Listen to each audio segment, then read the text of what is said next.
still laugh so hard. know you all have heard me say it so many times that all the times that Graham would have the two of you and we would spend hours together, go to a movie, eat, play, do all kinds of things. And you all were never, ever squabble when you were with me, not one single moment. And the minute I would get to your front door and your parents, one parent would open the front door, you'd say, like a couple of little foxes at one another, and I would just be going, What happened to them? I just realized I forgot my laptop. I'm sorry, I'm holding this up. I'll be super quick. I gotta grab it. But there's something about that though that has to do with kids and their parents, because I also think I've told you this before. I had one friend who got married right out of high school, and she had 4 little children, just way too fast, and actually not quite 3 years time, and yes, that is possible, and it happened anyway, and it was pretty much a devastation to her life. Ultimately, it was not a good thing, but in any case, she had these 4 little girls, and one day she asked me if I would watch her little girls while she went and did some shopping or something, and I said, of course.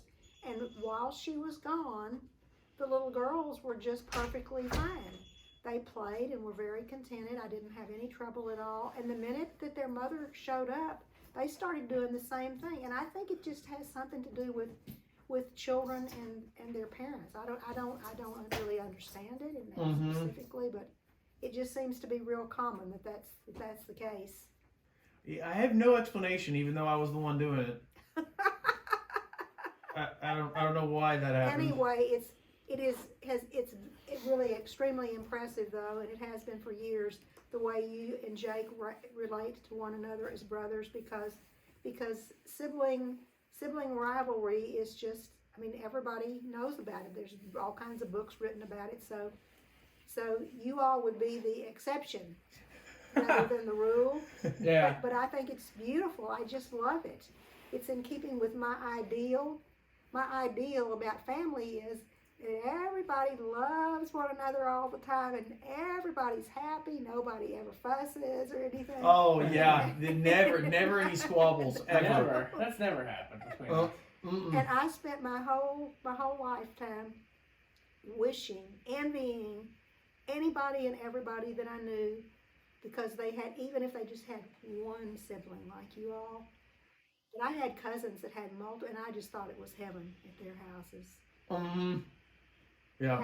Anyway, I don't know anymore. I've after watching, as people have grown older, my own children, your mother, and not your mother, your daddy and Aunt Annette and Uncle Andy, they were always fussing with one another when they were little, and they continued on. And I remember when they were teenagers, I'd say something about, I wish my children got along better, and people would say, oh, just wait till they get to be a little bit older. Well, how much older can they get? Yeah. And nothing's ever changed. At what point is it different? Yeah. Yes, and so therefore I've begun to think, maybe I really do have a pretty good deal. I love that. Yeah. Is that your computer? Yeah. Okay. Do you hopefully it'll stop. I don't know why nothing's loading. We're gonna have to share that document. That's fine. Is that totally okay? Fine. Totally fine. Do you mind if I hold your computer, or just because Yeah, I you can't can see hold it, it, but be careful. I can't see it from where you're at. This thing is very important. Okay. Well, do you want to get started? Yes. Granddad's gonna. Yes. I would first like to open out with a spectacular piece of Dianne's ancestry. Yeah. There was a Frenchman named René Robert Robert Cavalier Sieur de La Salle, better known as La Salle. You probably heard of La Salle's expedition when you were in junior high or high school. It occurred in 1687. He brought 3 ships to the New World. One was lost to piracy. Then another one, he was looking for the mouth of the Mississippi. He was going to claim all of the land that it drained for France. He overshot, landed in Matagorda Bay, They wrecked one of the ships on sandbar trying to get into Matagorda Bay, and made it to the land, to the inland side of Matagorda Bay with the other ship, and established a small community there. The ship that had survived was called the La Belle. That ship also got lost in a storm in Matagorda Bay, and now they were stranded. They had no way back. That ship was discovered in the bottom of Matagorda Bay about maybe 20 years ago. They built a steel bulkhead around it, pumped out the water, and did this massive recovery of the remains of that vessel. The pieces of wood were brought to the A&M campus, where there was some special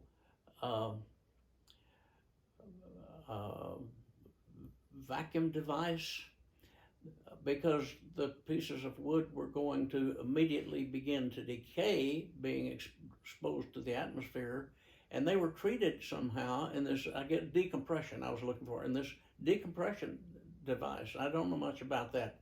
The pieces of this ship made it to Bob Bullock Museum, where it was reassembled, and I think it still sits in a special room of its own. Additionally, there at the Bob Bullock Museum, there are relics recovered from the ship. And there is also a short film about two children named Talon, T-A-L-O-N. And as it turns out, let me say this.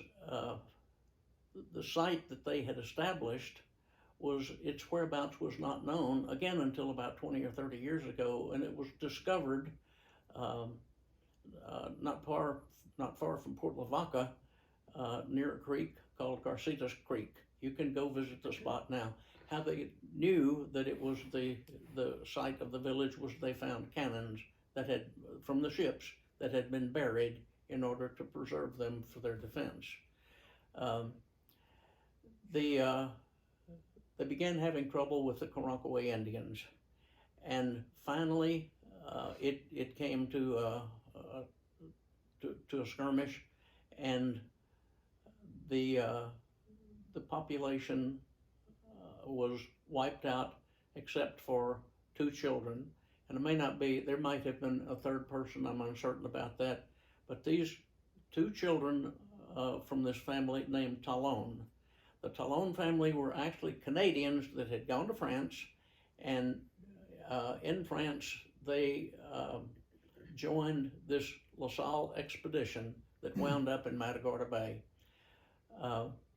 Two of the Talon children survived the massacre by the Karankawa Indians. And in fact, I think it was the practice of the Indians often then, and from the Texas history that I've read, they would capture kids, and they would kill adults, but they would capture kids and bring them into the tribe. They effectively did that with the two Talon boys. They were tattooed like Karankawa Indians. They finally made it to Mexico City, then to Spain, then finally back to France, and grew to adults, and one or both came back to South Louisiana. They are ancestors of the Landry side of Dianne's family. So let me get this straight. So they were Canadian. They ended up in France. They ended up in the United States. Their family was essentially killed. Yes. Adopted by the Indians. Yes. Went down to Mexico City. Yes. Then Back to Spain. Back to Spain, then France, and then eventually back To Louisiana. But Yeah. more specifically, they landed not just in the United States, they landed in Texas. Originally, yeah, yes, the Originally, family yeah. landed at Matagorda Bay originally, but you can go to the Handbook of Texas History, and there's a very detailed description of the family and of the itinerary, and it's more complicated than I have painted it here. They wound up being captured, wound up making it back to France, wound up coming to South Louisiana, and are ancestors to the Landry side of Diane's family. And how did you connect us to them? How did you connect Graham's side to them? I don't know that. Here's how I know that the relation exists. Diane has a cousin whose husband became interested in this years ago, 20, 30 years ago. Diane would visit her cousin, and her cousin, and I would visit with the husband. Really nice guy, and they came to Austin. They didn't come here to visit us. They came here to visit the Barker History Center out on the UT campus and the French legation. He was chasing this possibility that his wife, also a Landry, a product of the Landry line, that they were related back to the Talons. And I didn't know how his search had worked out, so this very day, I texted Diane's aunt Cousin. and asked Cousin. Diane's cousin and asked if had Bill concluded that in fact the relation did exist, and if so, did he have any documents or perhaps a list of references that were easily copyable, because I would like to pass that on to my grandkids. Mm-hmm. Her response was that the short answer is yes, we are related to the Talons. So he with research that I would trust, has established that a relationship exists from the Talons around the world, back to South Louisiana, finally becoming married to some people named Landry, losing the name Talon, and Diane's grandmother was a Landry. So that's how that connection exists. Her response to my request for documents, she was suggesting that we get together on Facebook. Maybe it would be a lot of trouble to try to copy a lot of documents, but I don't need to know a whole lot more about that, and I'm not sure that you all need to know a whole lot more than the fact that a reliable person has established that the Talons are ancestors of Diane, Danny, and you. Mm-hmm. That's I love crazy. that story. This is an excellent book. It was written by, I would call him Henry Joutel. Diane would tell me it's Henri Joutel, right? Well, yeah. He was a member of the LaSalle Party. This is a translation from the French of a journal that he kept, and it has several references to the Talons, and that was before, of course, that it was known that they were the survivors and possibly the sole survivors of their village. Very, very interesting reading. You're welcome to it. Yeah. But I think it's a pretty spectacular thing. It's wonderful to have some ancestors that are notorious for good reasons. Yeah. Yeah. Well, maybe that's something that Travis and I could execute on, is tracking down those documents. Maybe that's something we could work on to further, go into this project. But I think that that's a good segue to kind of introduce who both of you are. And I think it'd be good to give us your names and when you were born and where you were born. Does that sound good? Good. Yeah, and interestingly, Granddad was saying about my grandmother being a Landry. Well, the way Lynn is my second cousin, and her grandmother was my grandmother's older sister. So another Landry. Yeah, so, but yeah, in Louisiana, Landry is kind of like Jones is in the United States. There are 1 million Landrys. Mm-hmm. Yeah. Interesting. But anyway, our Landrys, though, a distinction is they're the genuine Acadian. It's from southwest Louisiana, from the little town of Delcambre, the Elcambre. And if you go to New Iberia, if you go to Lafayette, if you go anywhere, if you go to the town itself, Uncle Andy and I did that, went to Delcambre. And the people still speak Cajun French. They have a real profound accent, and they are just delightful. They're just these really wonderful, loving, caring, kind people. Just amazing. We had the good fortune. Unfortunately, we didn't get to stay there, but just a number of months, and Granddad had to go to work, and he was transferred over to New Orleans instead of Lafayette. But I got to stay behind and live there next to the neighbors for 8 months when he was traveling back and forth, and so he really didn't get to become acquainted.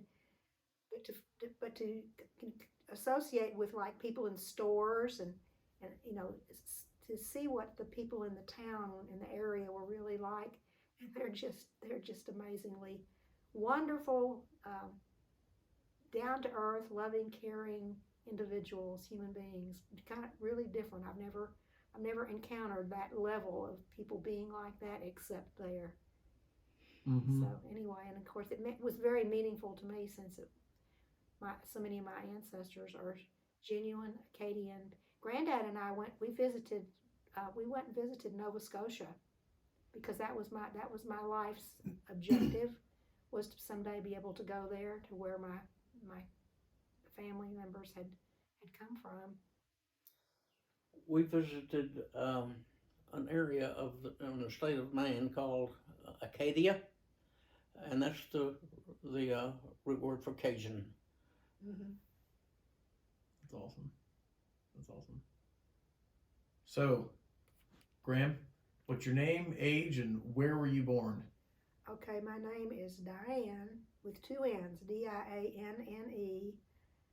Marie is my middle name. Gardes is my maiden name, Gardes. And White is my married name. And I was born in Houston, Texas on February 28th, 1941 at St. Joseph's Infirmary. Sounds like I'm really ancient. You talk about infirmaries, but that was really the name of the original hospital. There is still, as a matter of fact, I think that building may still be there, but it's not in use. It hasn't been in use for many years now. But it was still being used as part of St. Joseph's Hospital, even in the 1950s and 60s. I'm not sure after that, but anyway, I know St. Joseph's Hospital is still a very active hospital. It's run by nuns, Dominican nuns, and anyway, that's where I was born. And let's see, and you asked how old I am. You're 30. I just had my 80th birthday on February the 28th, just a couple of weeks ago.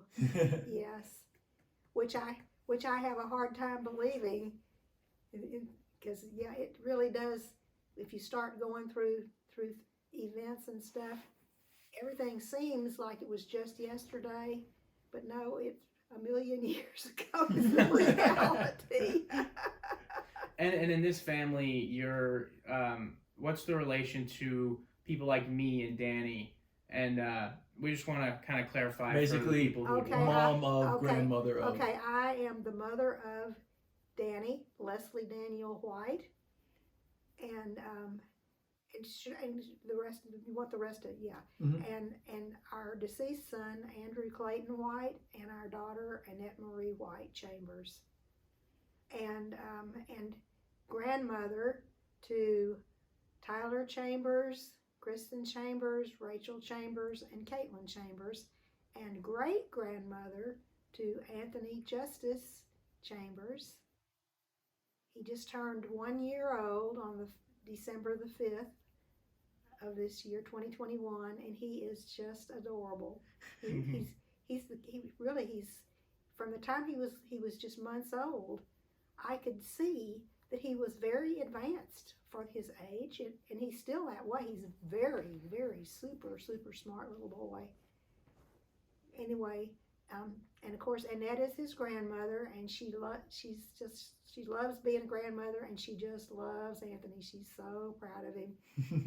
She sends us videos, and the other day she sent one of Anthony. She's in Colorado right now. That's where Anthony lives, and so in this video, it was warm. Today it's snowing and snow on the ground, but it was warm the day that she took the video. And the first one was showing a picture of Anthony going down a slide.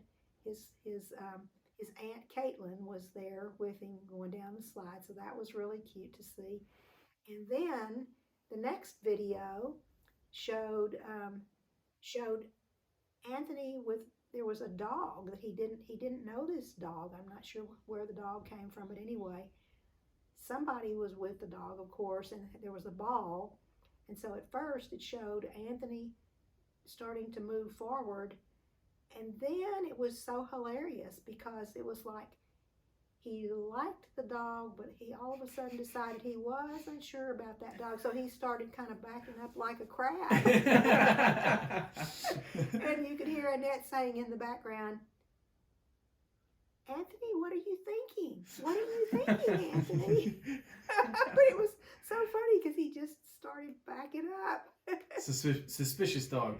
Yeah, yes. And then, and of course, relation to us, of course, is... and of course, let's see. So what does that make Anthony? Will we be Well, first? No. I hadn't really worked this part out.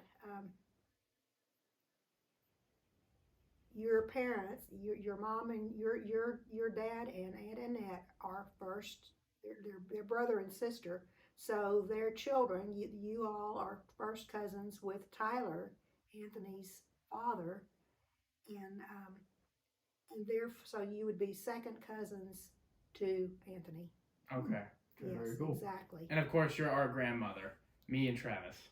Oh, of course, yes. Yeah. I think I said that. Or maybe I didn't say it. I thought I you said hadn't that. just gotten to us yet, but no problem. We're sitting in the room, so it's kind of, Okay. that one's kind of obvious. I'm sorry. No sorries. No Yeah, worries. totally good. Yep. Let's see. So there was your dad and you all, and then of course Uncle Andy, who's deceased, he never married, so he didn't have any offspring at all. Mm. Granddad, do you want to go next? Okay. I'm Leslie Pittman White, and that gives rise to a story that I'll get to in just a minute.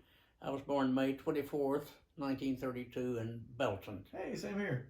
Well, not Belton, but May 24th. Yes. 1932 was the depth of the Depression.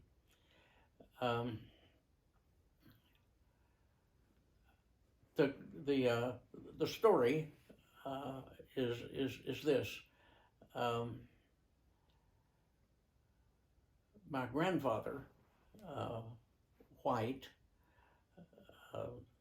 died when my father was just 13 years old.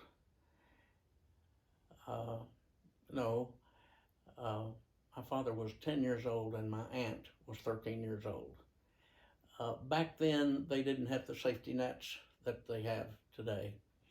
And most women were homemakers and didn't work.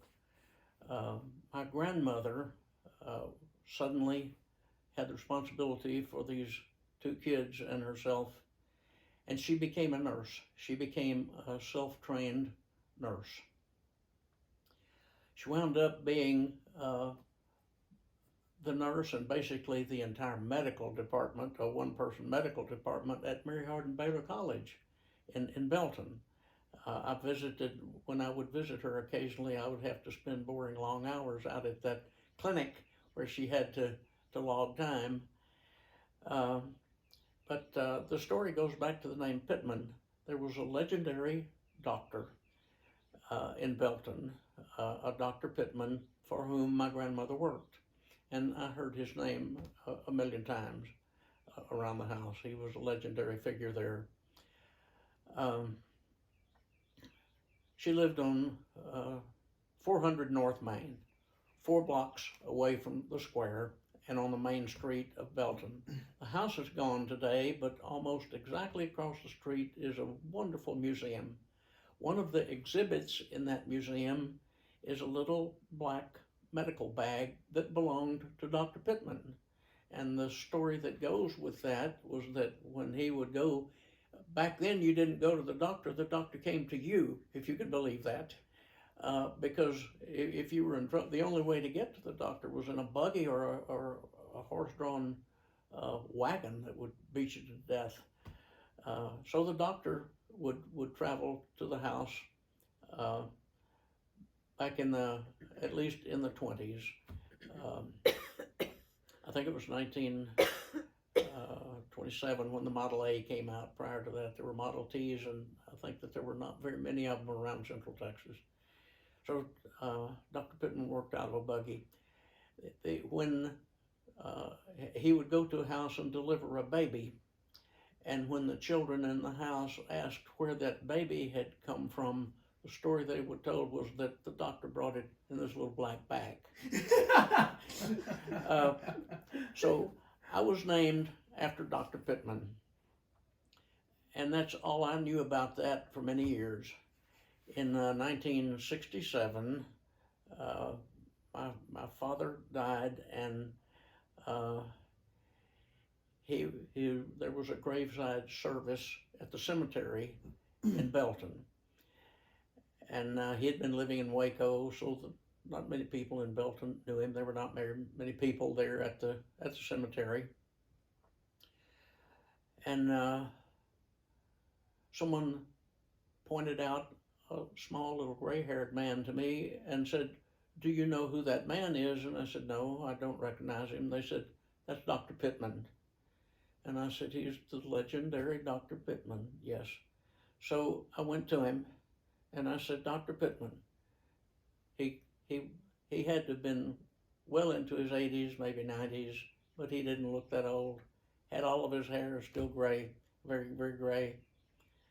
And I introduced myself, told him I was Leslie White. I was CK's second son, and my full name was Leslie Pittman White. And he said this to me. He said, "By golly, I think I remember that." He said, "I used to get paid with eggs, chickens, sometimes a ham. Your father didn't have any eggs or chickens or hams, so he promised to pay me by naming the baby after me." So I feel like I've been paying my own way my entire Your life. whole life. I'll tell you one other thing that's occurring to me about this life during the Depression. I didn't hear a whole lot about it, but I heard my dad tell certain anecdotes about different jobs that he had worked at. One of the things he did, he worked as a bank teller. And I think you have to be pretty sharp to be a bank teller, but also, even today, it's a very poorly paid job. And I guess it always has been. One of the jobs that he mentioned to me 2 or 3 times was on the Texas A&M campus, where he worked digging post holes. I don't know if that was before or after my birth year of 1932, but it was the Depression time. And I wish I had asked him where this fence was, because I got Aggies in the family. I would like to know more about that. But he dug post holes on the Texas A&M campus for for a job. So this is kind of jumping ahead, but as we said, we're just kind of just freely go through this, just a rough guideline. While we're talking about the Great Depression, number one, did he have any stories of that time during the Great Depression? Do you remember anything that he said about that? And then one very specific question, was he a teller during the run on the banks? Was he?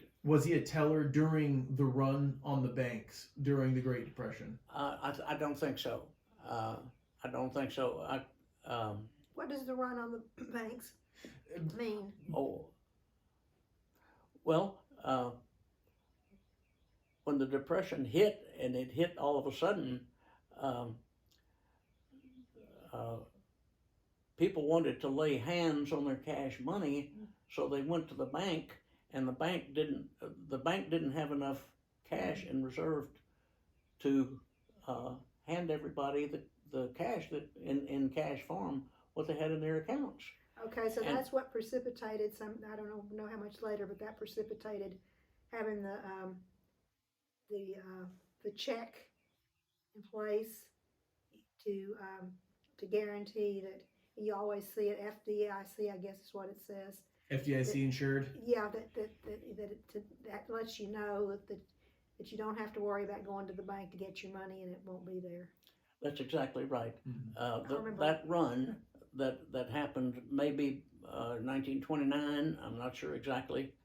That run caused legislation to be written that required that banks hold a certain reserve. So the banks would withstand another run on the bank. That's all I know about that. Yeah. But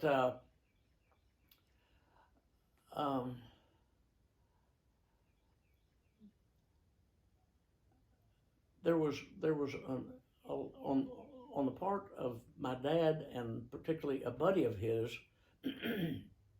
there was an awful lot of hunting, and they went squirrel hunting for food, fried squirrel for breakfast. And in fact, one of the things that I did as a child with my dad, one of my treasured memories, he bought me a little 410 shotgun, and I went squirrel hunting with him, and I shot squirrels, and those squirrels were skinned and gutted and fried for breakfast, and to this day I consider them a delicacy. And Graham gets upset in the stomach if I even mention that.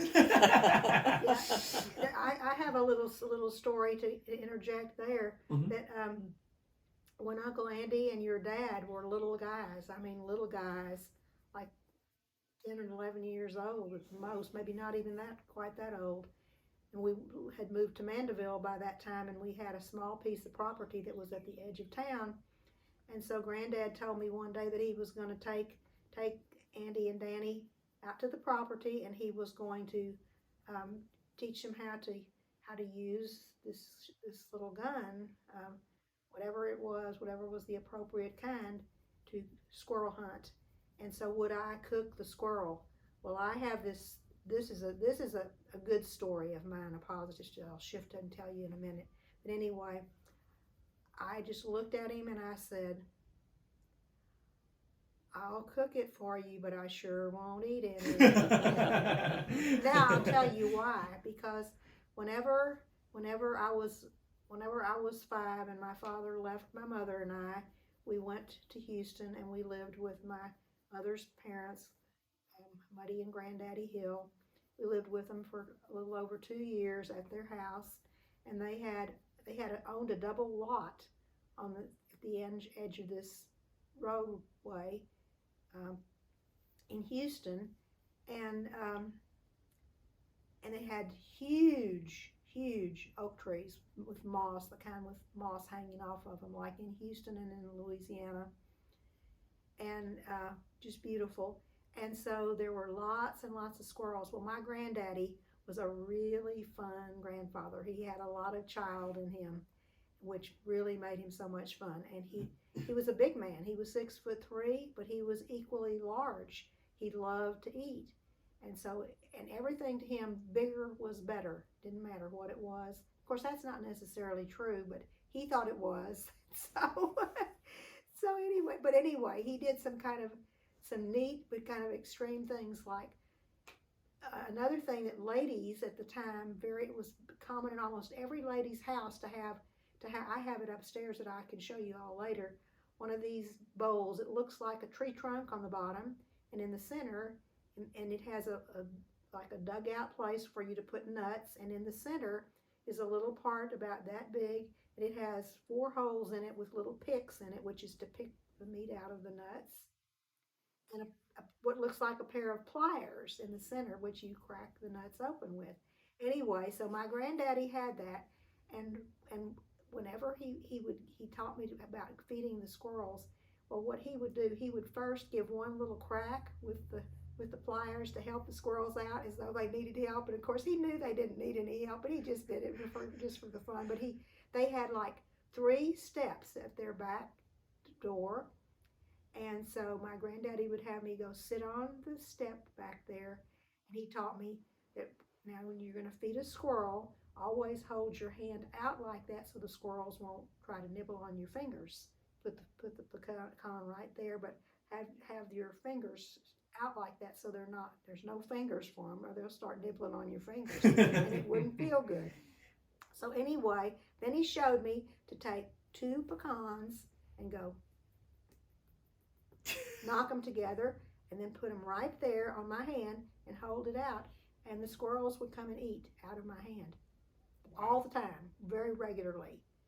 So the fact that I was living in that house and I was 5 and 6 years, maybe into 5, 6, and 7 years old, and I had those real life experiences with squirrels. I love squirrels, and no matter how many times they do things that make you mad, they've knocked off nice bird feeders, knocked them to the ground, broken them, stuff that I can't be happy with them when they do that, but I can never really I can't stay angry with a squirrel because of my history with squirrels. So anyway, so that now you know why that when Granddad asked me about cooking a squirrel, my answer was what it was. And to this day, I think, how did I even do that?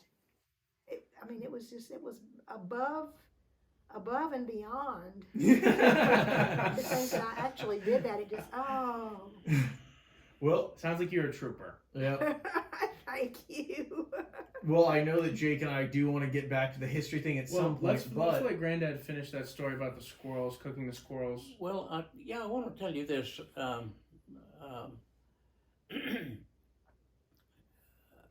About this hunting. One of the things that my dad told me was that when he was a child, he would go hunting with his father in a buggy, a horse-drawn buggy, that his father was crippled, and I'll tell you a little bit about that in a minute. His father was crippled, and so my dad would shag birds. My dad's father would shoot from the buggy into coveys of quail, and my dad would then leap out of the buggy and go pick up all the dead quail and bring them back. He shagged birds.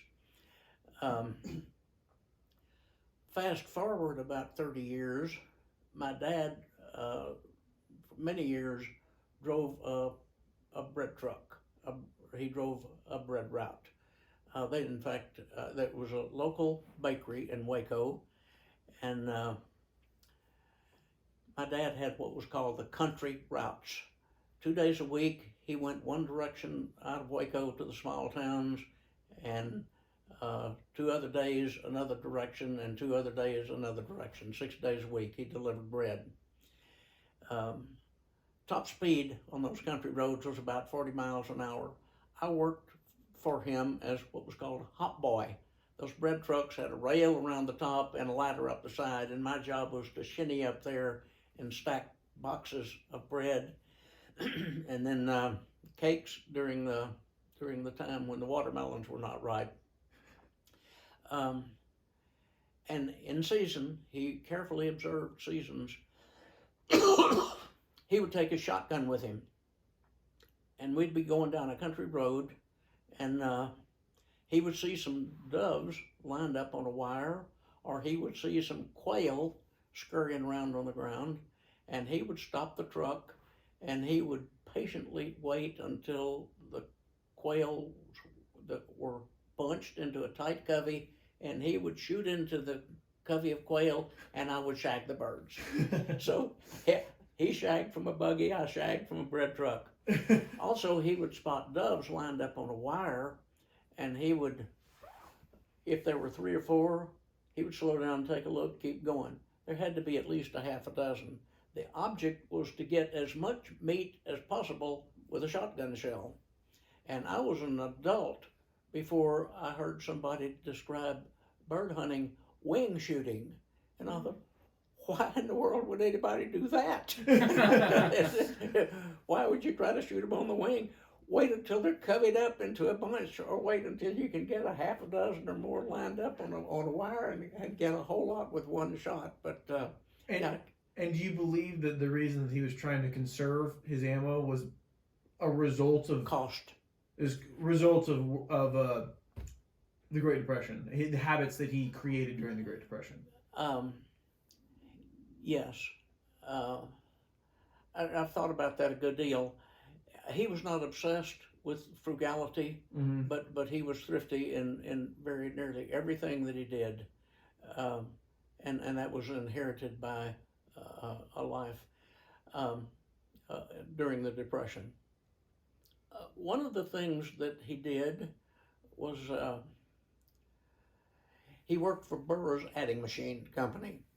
He worked selling Burroughs Adding Machines, and I have a business card of his in a package of relics that I've managed to salvage. I have a business card of his, and I also have a card that lists the things that he needs to buy to set up housekeeping in Minneapolis, Minnesota, where he worked for Burroughs Adding Machine Company.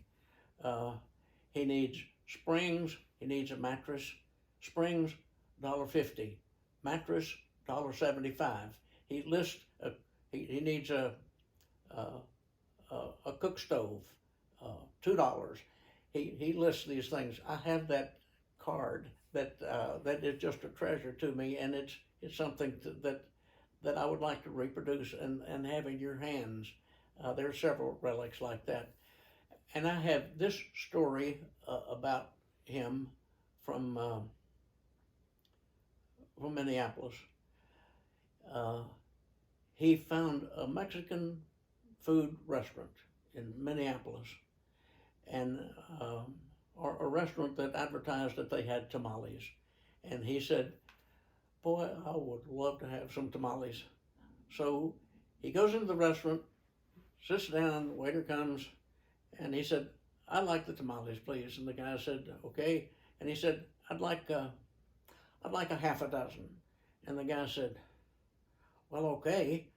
And so some time goes by, and the waiter comes out, and here's this plate, and it has this one giant, huge tamale in the middle of the plate. And he sits that in front of my dad, and he says, they're working on the others back there now. One of those cultural misunderstandings. But so we laughed about the tamales for years and years after that. He also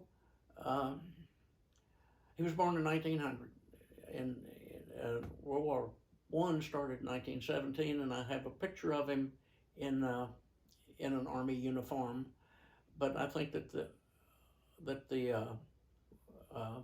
think the war was over in 1917, so it was over very shortly after he got in. So I don't think that he went through any more than basic training, and no indication that he served in any combat situation. So your father, it sounded like he was in basic training to go serve in World War I. Yes. Wow. Yes. That is actually, that's the first I've heard of that. Yeah, I didn't know that. Yeah, he was. I have a picture of him in the uniform now. I don't think it was a big part of his life. I think it was a fairly brief period Very of time. short. I think he reached draft age at 17, and so he was drafted then into the Army, and had not been in the Army long before Armistice Day. We're getting into a rabbit hole, which is totally fine. I am totally okay with it. I wanted to ask, did he mention anything about World War One? Anything at all?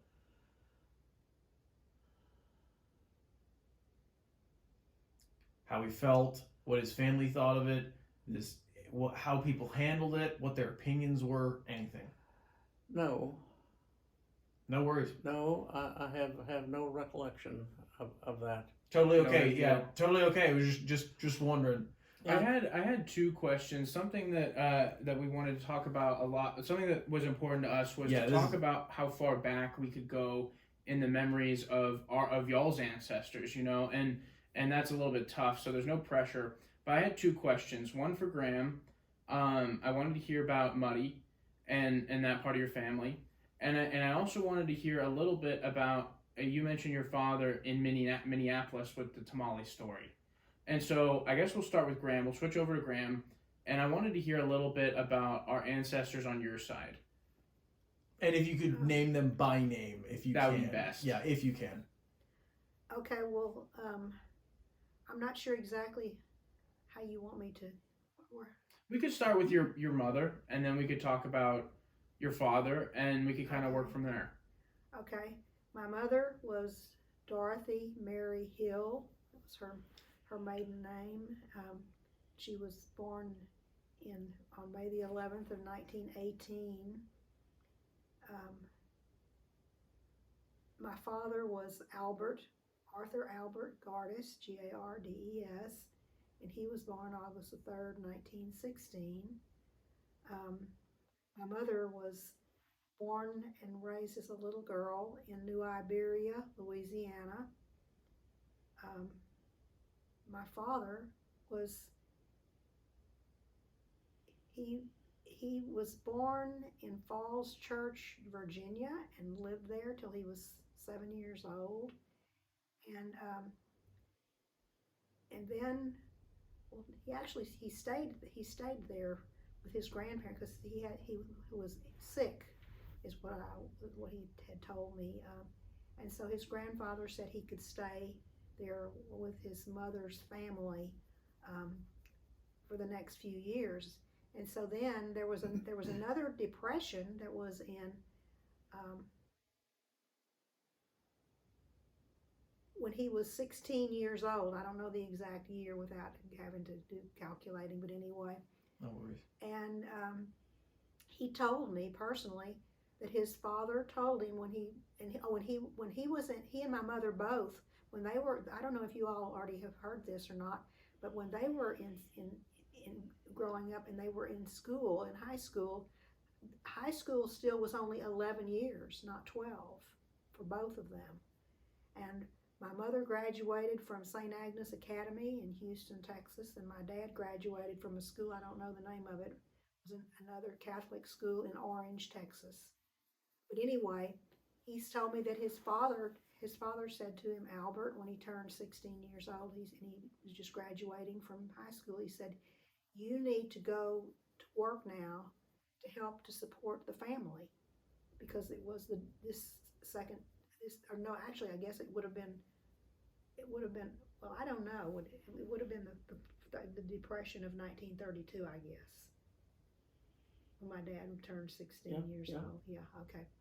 Anyway, but yeah, my grandfather, we called him Pops, his parents Pops and Granny. And that was on my father's side, okay. Yes. Anyway, Pops said, Albert, you need to go to work, and I've got a job for you with J. Ray McDermott Company, which was, what would you say that it was? How would you describe it? They made offshore platforms, primarily. Anyway, my grandfather was able to get him a job there, and at the same time, my grandfather had been working for the government as an accountant, and so he moved from there to New Orleans, Louisiana, because of the Depression, and that family, they had family in New Orleans, and that gets into a whole lot of important family. the fact that, but this gets it all kind of out of uh, chronological order. But the governor of the state of Louisiana was my great grandfather. Yes, and so when I was born, the governor had one son, and he had 4 daughters, and 2 of the daughters were Irene, pronounced as Iran because it was in French, and Louise, which was the other younger sister, Wiltz, Wiltz. And the governor's name was Louis Alfred Wiltz. So if you want to get information about your ancestor that was a governor of the state of Louisiana, that's his name. And by that was post Civil War, just right after, correct? Yes, that he was the governor of the state. Yes, in Reconstruction. Wow. And I have a bunch of pages that Uncle Andy actually had copied from a book of the life of the governor that you all would be very interested in having copies of and seeing. I've got it in the. I never actually saw them when Uncle Andy was alive, but he had them in his possession, because of course he lived in and around New Orleans for a lot of years, so that's where he had gathered that information. But anyway, these two Wilt's daughters, they called them Aunt Honey and Taunt. They ran a boarding house on St. Charles Avenue, which is a really main to-do street in the heart of the central part of the city of New Orleans. And whenever they had this boarding house, that they ran this boarding house,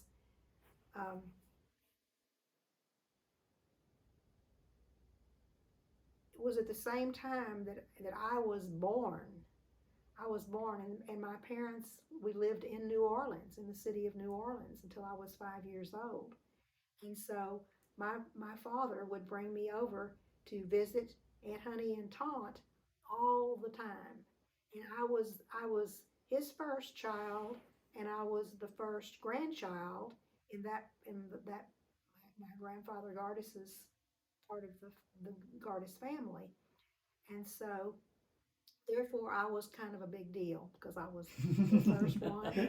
And they just loved me. And Taunt called me her precious little darling, and Aunt Honey called me Pushnush. Yes, and I spent the whole time that we were there, I spent a whole lot of time with Hun and Taunt. And I never quite could understand as I was getting to be a few years older. I had misunderstood. I thought they owned, and they called this the Alcyone, Alcyone. And I have a picture I'll bring downstairs in a little bit and show it to you, the outside of it. Anyway, it was a huge mansion on this very prestigious part of, what do they call that part of? Garden District. The Garden District of New Orleans, which it's still to this day, it's a very hotsy-totsy area. And anyway, there was a huge, what they called gallery across the top floor and across the bottom, and it was all lined with these rocking chairs, and they had many boarders that came from South America, Central America, people that were from out of the United States but farther south that stayed there. And so they were always, the guests would give these gifts to Hun and Taunt, and Hun and Taunt would give me the gifts that the guests, like they would have like little, I still had a bunch of them when Granddad and I were first married. I had them on a display thing for a time, but they would be like a bunch of little clay figures, hand painted, little teeny tiny things, very, very interesting. And then some other times they would give them like little jars of preserves, or some different types of candy. But it was it was just very interesting. But I still remember that. I guess for one thing, in those days, people were traveling around. Some, especially in that area, New Orleans was always New Orleans, and that was a big attraction to people from a lot of different places. And the way people would stay if they would travel was in a boarding house. But this was a very elegant, elaborate boarding house. It was not an average boarding house like you would find in most places. It was huge, and it was luxurious. And anyway, what I remembered was walking up these several steps and going in the front door, and it was just this huge place, and there were some bedrooms on one side, and on the whole left side was this very long room that was just filled with very luxurious antiques. Now, I have to, and then also, you came to a staircase, and it was all mahogany wood. It was very highly polished, and had these fancy lamps that were on the top of the banister, the bottom part of the banister, and you went up the stairs, and there was a second floor, and it was all lined with guest rooms on either side. And of course, they didn't have private baths. Nobody had private baths in those days. There would be one bath that would be for the whole hallway, for all the rooms in the hallway to use. And then there was a dining room. Oh, besides the bedrooms on the right-hand side of that hallway downstairs, there was a dining room for all of the guests, and they would serve the meals, breakfast, lunch, and dinner in that dining room. And so anyway, I didn't really spend nights there hardly ever, but I was there a whole lot of hours in daytimes and ate meals there a lot. Mm-hmm. One of the things they let me do and I was going to tell you though, the thing that I began to really wonder, if these ladies own this luxurious building, then how come they're always back here by themselves in this little bitty one room place? Mm-hmm. You'd have to step outside, and there was nothing luxurious about it. It was very, very tiny. They barely had room for their dresser and their bed in there, and maybe one chair. Barely space for me as a little bitty girl to sit on the floor and play. Mm-hmm. But anyway, come to find out, they didn't really own the place. They were just the ladies that ran the boarding house. And anyway, this is a funny little anecdote to the side of it, is that when Granddad and I were living in Mandeville years later, there was a big article in the paper all of a sudden one Sunday that showed a picture of the Alcyon, and it had a big for sale sign on it, and I was just heartbroken when I saw that. I couldn't believe it, because they had actually, at one point down the line, the property had gone to sale. It had changed hands. It was no longer, Aunt Honey and Tot were no longer running the boarding house. But still, it was kept up. The property was kept nicely. It looked the same and everything when you'd go past it. And now this was like going up for sale, getting ready to, talking about tearing it down. And oh my gosh, that was just the worst. The mm-hmm. worst thing that I told Granddad, I couldn't get over it. But anyway, that didn't go through. 1 second, I need to make sure